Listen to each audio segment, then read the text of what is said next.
মনে করে যখন আসলাম কিতা খবর? এটা আমি আর সৌরভে তো একটা প্ল্যান করছি, আমরা পিকনিকও যাইতাম কালকে। যেতাম বেটা, তুই কিতা বল? না রে আমি যাইতাম না। না বেটা, কেন জানা তুই? না আমি যাইতাম না যাওয়া লাগবে, না যাই আমি যাইতাম না। বুঝলাম না। বুঝলাম না কাই এ বেটা এ পিকনিকও যাইতো কয় সকলের আগে ওনে না করে কেন? আজকে আমরা ইয়া কইছি ওনে না করে কেন? বিষয়টা মনে হয় যাইতো না, আমি জানি কিতা যাইতো না। আচ্ছা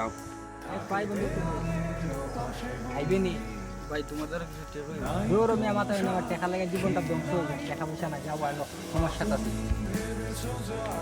হ্যালো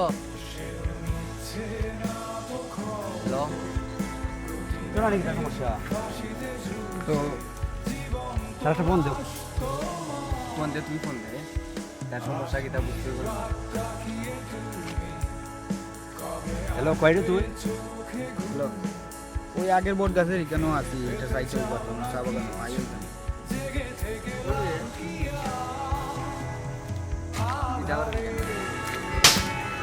দেখি তোর মানি ব্যাগ দেছা? সমস্যা বেটা কইতে না বেটা। তোর সমস্যা কইতে না আমারটাই। তুই বেটা ইতাল্লাই মানুষ কিতা করে নাই, কাকে জানাই তার টেকা তো সমস্যা নাই, তুই কইতে যে কিতা কইছে আমার